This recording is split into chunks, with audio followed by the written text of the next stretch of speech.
الحمد لله نحمده ونستعينه ونستغفره ونؤمن به ونتوكل عليه ونعوذ بالله من شرور أنفسنا ومن سيئات أعمالنا من يهده الله فلا مضل له ومن يضلله فلا هادي له ونشهد أن لا إله إلا الله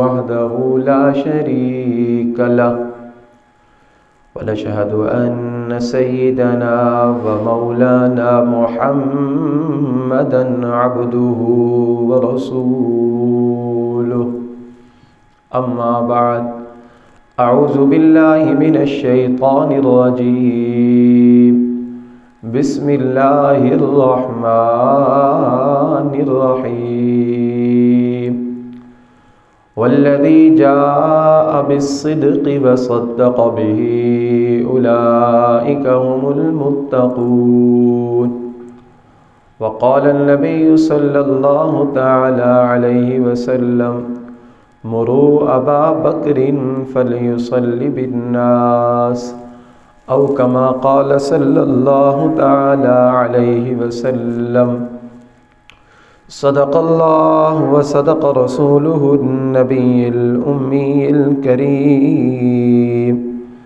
ونحن على ذلك لمن الشاهدين والشاكرين والحمد لله رب العالمین۔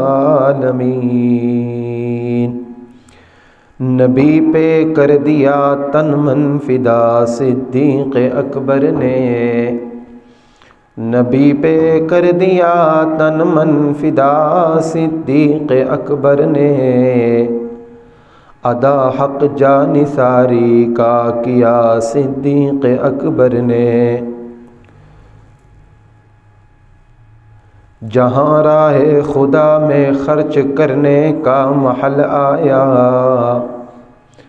وہیں جنت کا سودا کر لیا صدیق اکبر نے، نبی نے زندگی میں ہی مصلی دے دیا ان کو، نبی نے زندگی میں ہی مصلی دے دیا ان کو، پہن لی یوں امامت کی قبا صدیق اکبر نے، ضیا کیسے کرے کوئی احاطہ ان کی مدحت کا، بہت اونچا ہے پایا مرتبہ صدیق اکبر نے، یا رب صلی وسلم دائما ابدا علی حبیبک خیر الخلق کلہم، هو الحبیب الذی ترجى شفاعته لكل هول من الاحوال مقتحم۔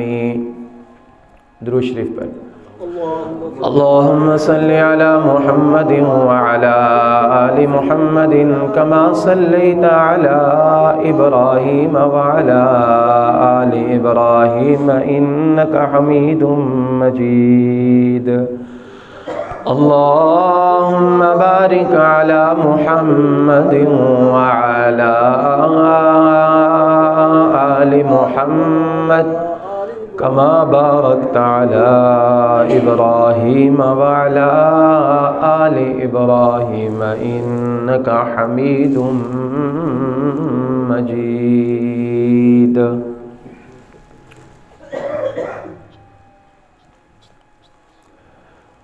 گزشتہ جمعے میں سیدنا ابو بکر صدیق رضی اللہ تعالی عنہ کی حیات طیبہ کے متعلق، آپ کی سیرت کے متعلق چند معروضات پیش کی تھی۔ آپ حضرات جانتے ہیں کہ جمادی الثانی کا مہینہ چل رہا ہے، اس مہینے کی 22 تاریخ سیدنا ابو بکر صدیق رضی اللہ تعالی عنہ کا یوم وفات ہے۔ اسی حوالے سے اسی سلسلے کو جاری رکھتے ہوئے آج بھی حضرت ابو بکر صدیق رضی اللہ تعالیٰ عنہ کے مناقب بیان کرنے ہیں اور ان کا سفر آخرت بھی بیان کرنا ہے۔ اللہ رب العزت سے دعا کریں اللہ تبارک و تعالی حق اور سچ بولنے کی، سننے کی، سمجھنے کی اور اس پر عمل کرنے کی توفیق عطا فرمائے۔ رسول اللہ صلی اللہ علیہ وسلم کی سیرت کا مطالعہ کریں تو جب کبھی جہاں کہیں کوئی بھی مشکل مرحلہ آتا ہے تو وہاں پر سب سے پہلے قربانی کے لیے جو شخصیت موجود ہوتی ہے اس شخصیت کا نام سیدنا ابو بکر صدیق رضی اللہ تعالی عنہ ہے۔ یہاں تک کہ اللہ تبارک و تعالی نے قرآن پاک کے اندر ابو بکر صدیق کے دل کا حال بیان کیا کہ جس وقت رسول اللہ صلی اللہ علیہ وسلم کی معیت میں حضرت ابو بکر صدیق رضی اللہ تعالیٰ عنہ غار ثور کے اندر موجود تھے، اور غار ثور کا سفر آپ حضرات جانتے ہیں آج بھی دن کے وقت تنہا بندے کے لیے بڑا مشکل ہوتا ہے۔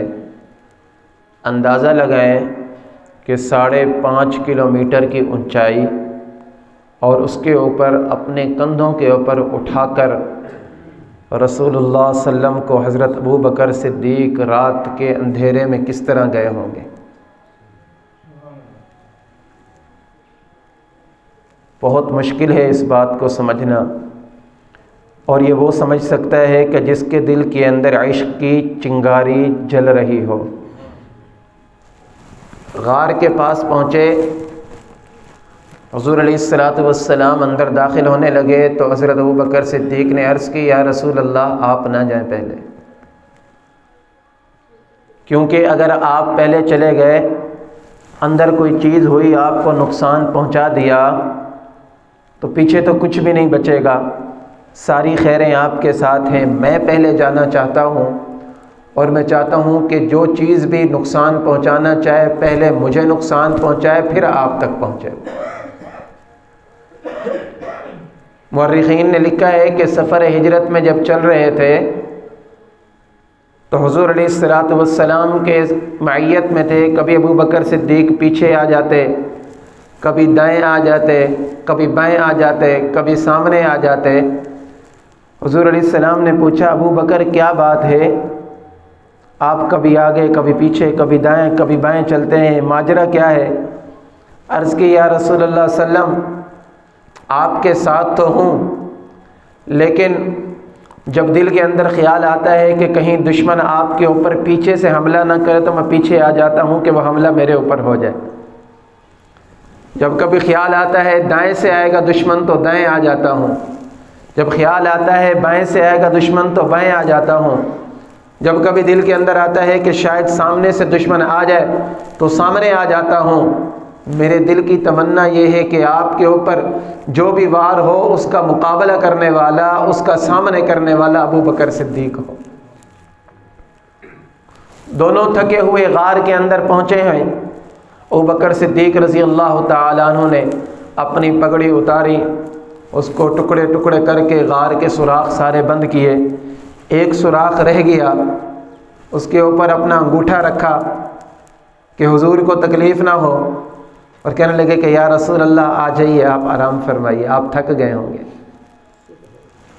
ابو بکر صدیق نے جہاں پر انگوٹھا رکھا وہاں سے ایک سانپ آیا، وہاں سے ایک سانپ آیا، اس نے آ کر ابو بکر صدیق کے انگوٹھے کے اوپر ڈنک مارا۔ اللہ کے نبی کو نیند تھی، ابو بکر صدیق نے ڈنک برداشت کیا، تکلیف برداشت کی، اللہ کے نبی کو نہیں جگایا، لیکن تکلیف کی وجہ سے آنسو نکلے، ابو بکر صدیق کے آنسو نکلے، آنسو نکل کر رخسار نبوت پر گرے۔ اللہ کے نبی ایسے آرام کر رہے تھے، اندازہ لگائیں کہ وہ کیسے لمحات ہوں گے۔ مورخین لکھتے ہیں کہ وہ ایسے لگ رہا تھا جیسے رحل کے اندر قرآن کھلا ہوا ہو، جیسے رحل کے اندر قرآن کھلا ہوتا ہے اس طرح حضور علیہ الصلوۃ والسلام ابو بکر صدیق کے ہمراہ وہاں پر آرام فرما رہے تھے۔ آنسو گرے، حضور کی آنکھ کھلی، پوچھا ابو بکر کیا ہوا؟ عرض کی یا رسول اللہ مجھے تکلیف پہنچی ہے۔ اللہ کے نبی نے فرمایا اچھا پاؤں ادھر لاؤ۔ ابو بکر صدیق نے پاؤں لائے، اللہ کے نبی نے لعاب مبارک نکالا اور وہاں پر لگایا، اور وہ زخم اور وہ درد سب کچھ وہیں پر ختم ہو گیا۔ یہ اللہ کے نبی کا معجزہ تھا۔ اب وہیں پر موجود ہیں تو دیکھا دن کا ٹائم ہے، ابو جہل اینڈ کمپنی ڈھونڈتے ڈھونڈتے غار کے دہانے پر پہنچ گئے ہیں۔ ابو بکر گھبرا رہے ہیں، اپنی فکر نہیں، یا رسول اللہ یہ آپ کو تکلیف نہ پہنچا دیں، یہ آپ کو تکلیف نہ پہنچا دیں۔ حضور نے پوچھا ابو بکر کیا بات ہے؟ کہنے لگے یا رسول اللہ اگر یہ تھوڑے سے جھکے، یہ بیٹھے، یہ تھوڑے سے جھکے یا بیٹھے، ان کو ہم نظر آ جائیں گے۔ اللہ نے قرآن میں فرمایا لا تحزن ان اللہ معنا، میرے محبوب آپ اپنے دوست کو ابو بکر صدیق کو تسلی دے دیجئے کہ آپ غمگین نہ ہوں، اللہ ہمارے ساتھ ہے۔ ابو بکر کو جب تکلیف پہنچی تو اللہ تبارک و تعالی نے دلاسے کے لیے قرآن کی آیت کو نازل کر دیا ہے، آپ پریشان نہ ہوں، اللہ تبارک و تعالی ہمارے ساتھ ہے۔ اللہ یہاں سے لے گئے، اب آگے سفر ہے، ام معبد کے گھر پر گئے ہیں، وہاں پر بکریوں کا دودھ دھویا ہے، دودھ نکالا ہے۔ ابو بکر صدیق بھی پیاسے ہیں، بھوکے ہیں، سفر برداشت کر رہے ہیں۔ اللہ کے نبی نے فرمایا پی لو۔ کہنے لگے یا رسول اللہ آپ پئیں گے میں آپ کو دیکھ کر خوش ہو جاؤں گا،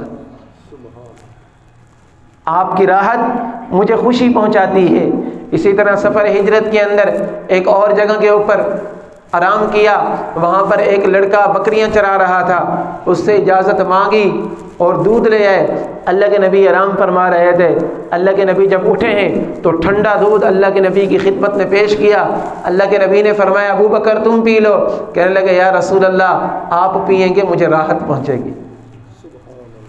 یہ ابو بکر صدیق نے رسول اللہ صلی اللہ علیہ وسلم کے ساتھ عشق کر کے دکھایا ہے، محبت کر کے دکھائی ہے کہ جب کوئی ساتھ دینے والا نہ تھا اس وقت ابو بکر صدیق تھا۔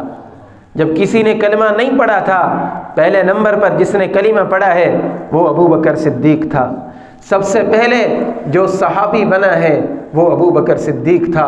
سب سے پہلے جس نے حضور علیہ الصلوۃ والسلام کا ساتھ دیا ہے وہ ابو بکر صدیق تھے۔ ہر مقام کے اوپر جو پہلے نمبر پر آئے ہیں وہ ابو بکر صدیق تھے۔ سیدنا عمر فاروق رضی اللہ تعالیٰ عنہ نے ایک مرتبہ کہا اے ابو بکر آپ میری پوری زندگی کی نیکیاں لے لیں، مجھے ایک دن اور ایک رات کی نیکیاں دے دیں، ایک دن اور ایک رات کی نیکیاں دے دیں، میں آپ کو پوری زندگی کی نیکیاں دینے کو تیار ہوں۔ رات تو جو میں نے آپ کے سامنے ہجرت کی رات بیان کی، اور دن وہ دن کہ جس دن رسول اللہ صلی اللہ علیہ وسلم کا انتقال ہوا ہے، آپ نے وفات پائی ہے، اس دن بڑے بڑے صحابہ دیواروں کے ساتھ کھڑے ہوئے کہ ہمارا محبوب ہم سے جدا ہو گیا۔ سیدنا عمر فاروق رضی اللہ تعالی نے تلوار نکال لی اور کہا کہ خبردار اگر کسی نے کہا کہ اللہ کے نبی کا انتقال ہوا ہے، خبردار اللہ کے نبی کا انتقال نہیں ہوا، آپ تھوڑی سی دیر کے لیے غشی کے اندر گئے ہیں، آپ اللہ سے ملاقات کر رہے ہیں، کوئی میرے سامنے یہ ذکر نہ کرے کہ اللہ کے نبی کا انتقال ہو گیا۔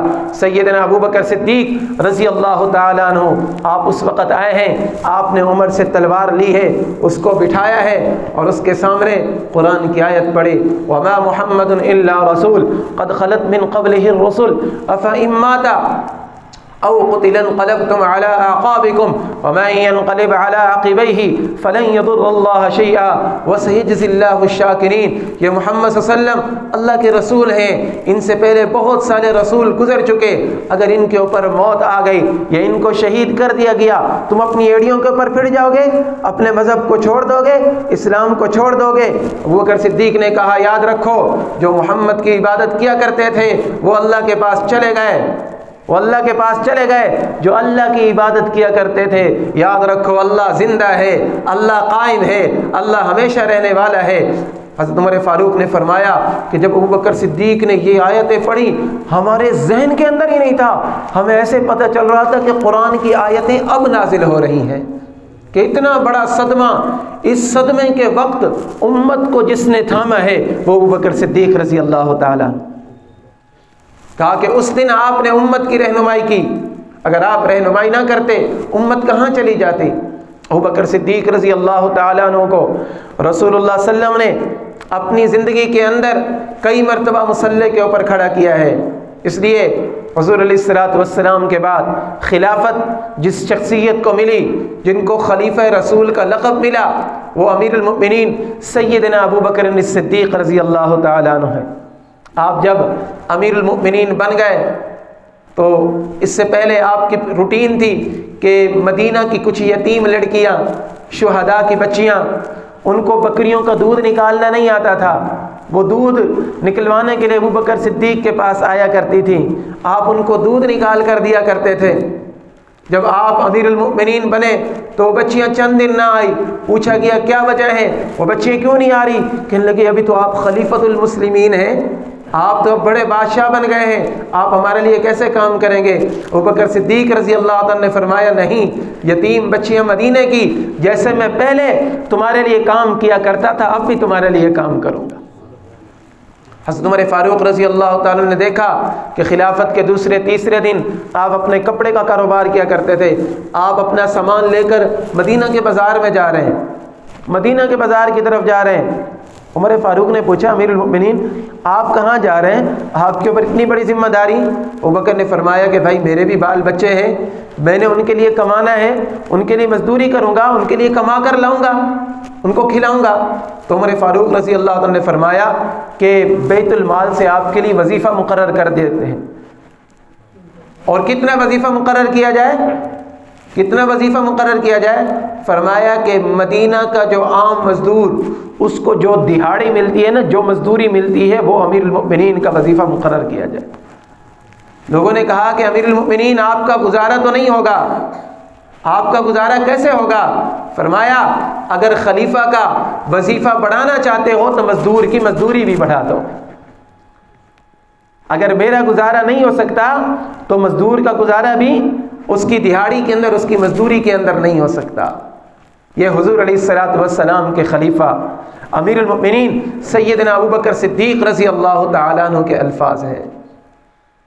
آپ خلافت کے بعد ایک مرتبہ آپ کے بارے میں آتا ہے کہ آپ نے اعلان کیا کہ صدقے کے اونٹ جو ہیں ان کو تقسیم کرنا ہے، میں ان کا خیال کرنے کے لیے جا رہا ہوں، ان کی دیکھ بھال کے لیے جا رہا ہوں، میرے ساتھ عمر کے علاوہ اور کوئی نہ آئے۔ ایک غریب آدمی تھا، اس کی بیگم نے اس کو بھیجا کہ تم بھی ان کے ساتھ چلے جاؤ، تمہیں بھی کوئی اونٹ مل جائے گا۔ تو ان کے پاس اونٹ کی نکیل والی جو رسی ہوتی ہے وہ اونٹ کی رسی تھی، وہ اس کو ساتھ میں لے کر گئے۔ اب آپ ریوڑ کے اندر تھے کہ آپ نے دیکھا وہ شخص کھڑا ہوا ہے، تو حضرت ابو بکر صدیق نے فرمایا کہ میں نے تمہیں منع کیا تھا کہ میرے علاوہ یہاں پر کوئی نہ آئے، تم یہاں پر کیوں آئے ہو؟ آپ نے وہ رسی لی اس سے اور رسی اس کو ماری اور اس کو کہا کہ چلے جاؤ یہاں سے۔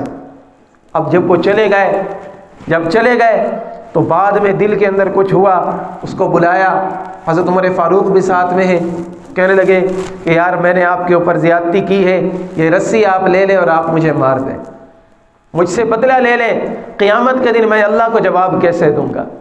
اگر میں نے تیرے اوپر ناانصافی کر دی تو قیامت کے دن میں اللہ کو جواب کیسے دوں گا؟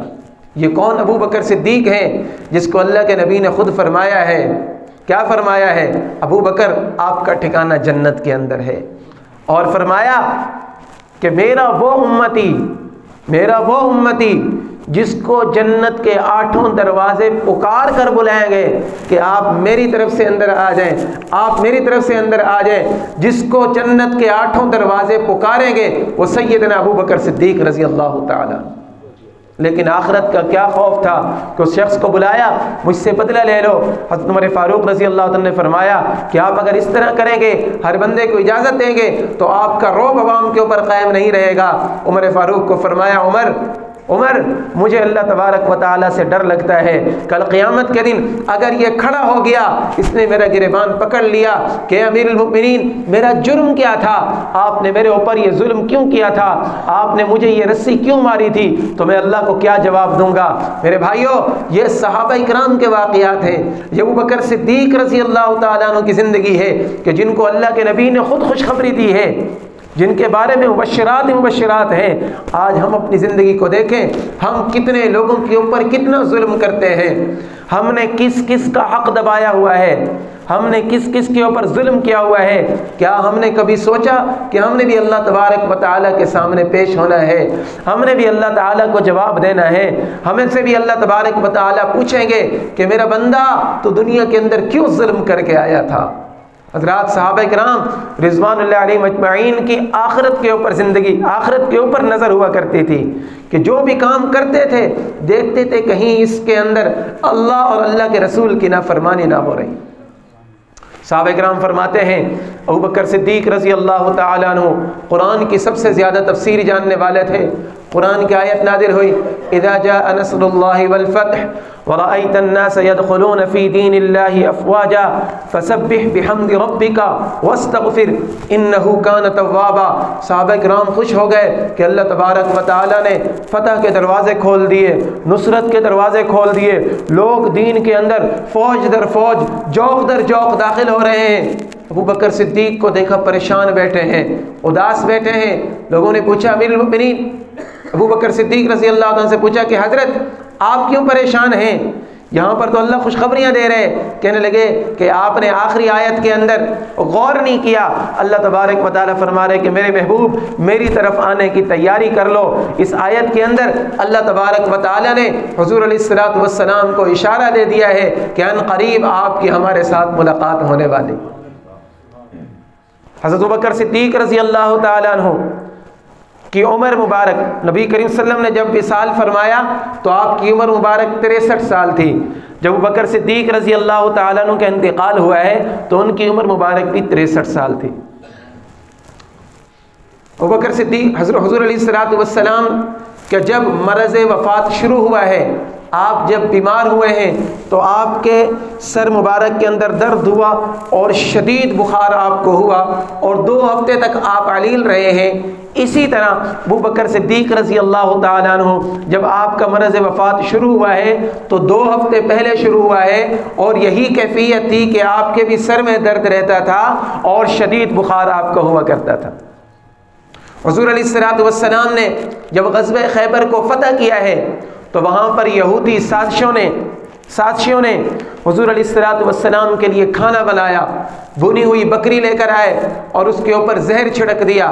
آپ وہاں پر یہ کھا رہے تھے، آپ نے تھوڑا سا ہی حلق کے ساتھ لگایا تھا، تھوڑا سا حصہ اندر گیا تھا، حضرت جبریل امین نے آ کر بتا دیا کہ اس کے اندر ان لوگوں نے زہر لگایا ہے، تو حضور علیہ السلام نے وہیں پر چھوڑ دیا۔ ابوبکر صدیق بھی آپ کے ہمراہ تھے، انہوں نے بھی تھوڑا سا چکھا تھا، وہاں پر چھوڑ دیا۔ جب حضور علیہ الصلوۃ والسلام مرض وفات کے اندر تھے تو آپ نے حضرت عائشہ رضی اللہ تعالی عنہا سے فرمایا کہ عائشہ مجھے لگتا ہے وہ یہودیوں نے مجھے جو زہر دیا تھا اس نے میری کمر کے اندر ایک رگ ہے اس کو توڑ دیا ہے اور مجھے لگتا ہے کہ میری موت کی وجہ یہی بنے گی۔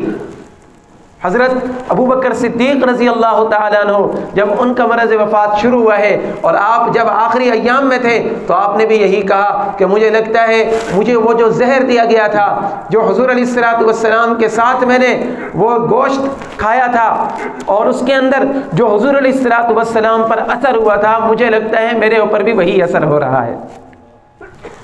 یعنی کہ ہر طرف یہ مطابقت اور مشابہت نظر آ رہی ہے۔ اسی طرح حضور علیہ الصلوۃ والسلام نے جب آپ مرض وفات کے اندر تھے تو آپ نے اپنے مصلی کے اوپر کئی مرتبہ ابوبکر صدیق رضی اللہ تعالیٰ عنہ کو حکم دیا کہ آپ نے لوگوں سے فرمایا مرو ابا بکر فلیصلی بالناس، کہ جا کر ابو بکر کو کہو کہ وہ لوگوں کو نماز پڑھائے۔ ابوبکر صدیق رضی اللہ تعالیٰ عنہ جب علیل ہوئے، جب تک صحیح تھے، طبیعت صحیح تھی، مسجد نبوی کے اندر نماز پڑھایا کرتے تھے، لیکن جب آپ علیل ہو گئے تو آپ نے سیدنا عمر فاروق رضی اللہ تعالیٰ عنہ کو مصلی مسجد نبوی کے اوپر کھڑا کر دیا۔ جب آپ کے آخری ایام چل رہے تھے تو اما عائشہ صدیقہ رضی اللہ تعالیٰ عنہا کے پاس حضور علیہ الصلوۃ والسلام کا قیام تھا۔ اسی طرح جب ابوبکر صدیق رضی اللہ تعالیٰ عنہ کے آخری ایام چل رہے تھے تو آپ نے اپنی چہیتی بیٹی سیدنا عائشہ صدیقہ رضی اللہ تعالیٰ عنہ کو اپنے پاس بلا لیا تھا، اور وہ ہر وقت آپ کے پاس موجود رہتی تھی، اور آپ پوچھتے تھے کہ میرے محبوب کے آخری لمحات کس طرح تھے۔ یہاں تک کہ جب آپ کا آخری دن تھا، اتوار کی رات تھی، سوموار کی رات تھی، آگے آنے والا دن سوموار کا تھا، آپ نے پوچھا کہ بیٹی مجھے بتاؤ جس دن حضور علیہ الصلوۃ والسلام کا انتقال ہوا اس دن کون سا دن تھا؟ کہنے لگی ابا جان وہ سوموار کا دن تھا۔ کہنے لگے بیٹی مجھے پتہ چلتا ہے کہ آج رات یا کل دن کو میں بھی اس دنیا سے چلا جاؤں گا، میں بھی اس دنیا سے چلا جاؤں گا۔ اور علماء کرام نے لکھا ہے کہ وہی سوموار کا دن جس دن حضور علیہ الصلوۃ والسلام کا وصال ہوا ہے، اسی دن ہی سوموار کے دن ہی حضرت ابوبکر صدیق کا انتقال ہوا ہے۔ حضور علیہ الصلوۃ والسلام آپ مرض وفات کے اندر ایک مرتبہ آپ شدید علیل تھے، اپنے سر مبارک کے اوپر درد سر کی وجہ سے پٹی باندھی ہوئی تھی، اور یہ آپ کو بتا دوں طب نبوی کے اندر لکھا ہے کہ جس آدمی کے سر کے اندر درد ہو نا تو وہ سنت سمجھ کر اپنے سر کے اوپر پٹی باندھ لے تو انشاءاللہ اس کے سر کا درد دور ہو جائے گا۔ یہ اللہ کے نبی کے معمولات میں سے ہے۔ ایک تو کچھ معمولات ہوتے ہیں نا جو عام حضرات بتاتے ہیں، تو یہ اللہ کے نبی کے معمولات میں سے ہے۔ جب آپ کے سر مبارک میں درد ہوتا تھا تو آپ زور سے یہاں پر پٹی باندھ لیا کرتے تھے۔ کبھی کبھی ایسے پہلے ہم نے دیکھا اپنی بڑی بوڑھیوں کو، ان کے ہاں رواج تھا کہ وہ اکثر اپنے سر کے اوپر پٹی باندھا کرتی تھی، آج کل بالکل ہی چھوڑ دیا ہے۔ تو کبھی اگر ہو تو سنت سمجھ کر ایک مرتبہ یہ عمل زندہ کر لیا کریں۔ تو صحابی فرماتے ہیں کہ میں نے حضور علیہ الصلوۃ والسلام کو دیکھا کہ آپ نے سر کے اوپر پٹی باندھی ہوئی ہے، دو آدمیوں کے سہارے آپ باہر تشریف لائے، اور آپ نے کہا، فرمایا آپ نے کہ اگر میرا انتقال ہو جاتا ہے، اسامہ بن زید یہ جو لشکر میں نے تیار کیا ہے اس کو تم نے صبح انتقال ہو جاتا ہے تو شام سے پہلے پہلے روانہ کرنا ہے، شام کو انتقال ہو جاتا ہے تو صبح سے پہلے پہلے تم نے روانہ کر دینا ہے۔ حضور علیہ الصلوۃ والسلام کا انتقال ہو گیا، ابوبکر صدیق رضی اللہ تعالیٰ نے اس لشکر کو بھیج دیا۔ اسی طرح جب حضرت ابوبکر صدیق رضی اللہ تعالیٰ عنہ کا آخری ٹائم ہے تو آپ کے پاس حضرت مثنہ رضی اللہ تعالیٰ عنہ جو اس وقت عراق کے نائب گورنر تھے، وہ اچانک آئے۔ آپ نے ان کو بلایا اپنے پاس تنہائی کے اندر، ان سے پوچھا، انہوں نے کہا کہ دشمن نے عراق کے اوپر حملے کی تیاری مکمل کر لی ہے، آپ اس حالت کے اندر باہر گئے۔ وہی کیفیت جو حضور علیہ الصلوۃ والسلام کی کیفیت تھی، اور حضرت عمر فاروق کو بلایا اور کہا عمر اگر میرا انتقال ہو جائے، صبح کو انتقال ہو جائے تو شام سے پہلے پہلے، شام کو انتقال ہو جائے تو صبح سے پہلے پہلے حضرت مثنہ رضی اللہ تعالیٰ عنہ کے ساتھ تم لوگوں نے عراق کے اندر مجاہدین کو بھیجنا ہے، اور انہوں نے بھیجا تھا۔ تو یہاں پر ہر جگہ کے اوپر حضور علیہ الصلوۃ والسلام کے ساتھ یہ مشابہت حضرت ابو بکر صدیق رضی اللہ تعالیٰ عنہ کی ملتی ہے۔ کہتے ہیں کہ جب آپ کا آخری ٹائم آیا تو آپ نے کہا کہ میری تمنا ہے بیٹی کہ میری قبر حضور علیہ الصلوۃ والسلام کے پہلو کے اندر بنا دی جائے، میری قبر حضور کے پہلو کے اندر بنا دی جائے۔ جب آپ کی قبر مبارک تیار کی گئی اور آپ کو قبر کے اندر داخل کیا گیا تو اللہ کے نبی کے کندھا مبارک، جہاں پر آپ کا یہ کندھا مبارک آتا ہے، اس کے مقابل میں حضرت ابوبکر صدیق کا سر رکھا گیا ہے۔ آپ حضرات جاتے ہوں گے، وہاں پر دیکھا ہوگا کہ کس طرح وہاں پر قبریں بنی ہوئی ہیں۔ حضرت ابوبکر صدیق رضی اللہ تعالیٰ عنہ، آپ وہ خوش نصیب ہستی ہیں، آپ وہ خوش نصیب ہستی ہیں کہ دنیا کے اندر جتنی دوستیاں ہوتی ہیں وہ ختم ہو جاتی ہیں، کسی کو معیت، کسی کو ساتھ نہیں رہتا، کسی کی 10 سال کی رفاقت، 20 سال کی رفاقت، 100 سال کی رفاقت، آخر جدا ہونا پڑتا ہے۔ ابو بکر صدیق رضی اللہ تعالیٰ عنہ، آپ دنیا کے اندر بھی حضور کے ساتھ رہے ہیں، روزے کے اندر بھی حضور کے ساتھ ہیں، قیامت کے دن وہ خوش نصیب ہیں جو حضور کے ساتھ ہی اٹھیں گے وہاں سے۔ اور حضور نے فرمایا ابو بکر تو دنیا کے اندر بھی میرا دوست ہے، تو غار کے اندر بھی میرا دوست تھا، تو مزار کے اندر بھی میرے ساتھ ہوگا، اور حوض کوثر پہ جب میں اپنی امت کو پانی پلاؤں گا، حوض کوثر پلاؤں گا، وہاں پر بھی تو میرے ساتھ ہوگا۔ جو ابو بکر کا منکر ہوگا، جو ابو بکر کی سیرت کا منکر ہوگا، جو ابو بکر کی صداقت کا منکر ہوگا، وہ کبھی حوض کوثر کے اوپر نہیں جا سکے گا۔ مجھے 2 دن پہلے، آخری بات عرض کر رہا ہوں، 2 دن پہلے 3 دن پہلے ایک لڑکے نے کلپ بھیجا رافضیوں کا، جس کے اندر وہ بدبخت ملعون سیدنا ابو بکر صدیق رضی اللہ تعالیٰ عنہ کے بارے میں بکواس کر رہے تھے۔ افسوس ہوتا ہے ہمارا سنی نوجوان، ایک غیرت مند مسلمان یہ کیسے برداشت کر سکتا ہے کہ ابو بکر صدیق کے خلاف بکواس سن سکے؟ وہاں ابو بکر صدیق جس نے اپنا سب کچھ قربان کر دیا، کیا وہ فاطمہ کا حق رکھ سکتا ہے؟ باغ فدق کا معاملہ لے کر آتے ہیں، ابو بکر صدیق تو وہ شخصیت ہے کہ جس نے فاطمہ کا جنازہ پڑھایا ہے۔ اٹھائیں سیرت، علی نے جس کو قابل سمجھا کہ میری بیگم کا جنازہ پڑھائے، وہ ابو بکر صدیق رضی اللہ تعالیٰ عنہ ہے۔ ایسے علی شیر خدا تھے، علی شیر خدا تھے۔ اگر نعوذ باللہ ابو بکر صدیق نے حق مارا ہوا ہوتا تو علی کبھی اس کے ہاتھ کے اوپر بیعت کرتے؟ نہ کرتے بیعت۔ اس کا مطلب یہ ہے کہ ابو بکر صدیق رضی اللہ تعالیٰ عنہ حق کے اوپر تھے۔ میری نوجوان طبقے سے گزارش ہے، آپ حضرات سوشل میڈیا سے وابستہ ہیں، میرے پاس ٹائم نہیں ہے، سوشل میڈیا سے وابستہ ہیں، خدا را ایسی پوسٹوں سے، ایسی ویڈیو سے، ایسی چیزوں سے دور رہیں۔ یاد رکھو، یاد رکھو، اہل بیت کے محب ہم نہیں، اہل بیت کے محب رافضی نہیں، اہل بیت کے سب سے بڑے محب صحابہ کرام تھے۔ صحابہ کرام کبھی فاطمہ کا حق نہیں دبانے دیتے، صحابہ کرام کبھی علی کا حق نہیں دبانے دیتے۔ حضرت علی رضی اللہ تعالیٰ عنہ نے سب سے زیادہ جن کو معتبر سمجھا خلافت کے لیے، وہ ابو بکر صدیق رضی اللہ تعالیٰ عنہ۔ حضور علیہ الصلوۃ والسلام نے جس شخصیت کو اپنے سامنے اپنے مصلی کے اوپر کھڑا کیا ہے، واہ صدیق قربان جاؤں تیرے اوپر، کہ جس کے پیچھے خود محمد نے نماز پڑھی ہے، وہ صدیق کبھی کسی کا کیسے حق غصب کر سکتا ہے؟ ان سازشوں سے اپنے آپ کو باخبر رکھیں، اپنے بچوں کے ایمان کو بچائیں۔ میں پہلے بھی بتا چکا ہوں، ابو بکر صدیق وہ صحابی ہے، ابو بکر صدیق وہ صحابی ہے کہ جس کی صحابیت کا انکار کرنے والا بھی کافر ہے۔ مسلمان تو بہت دور بات۔ اذ یقول لصاحبہ، اللہ خود فرما رہے کہ یہ آپ کے دوست ہیں، یہ آپ کے ساتھی ہیں۔ یہاں پر صاحب سے مراد سیدنا ابو بکر صدیق رضی اللہ تعالیٰ عنہ۔ اس لیے تمام صحابہ کرام معتبر ہیں، اور تمام صحابہ کرام کے سردار سیدنا ابو بکر صدیق رضی اللہ تعالیٰ عنہ۔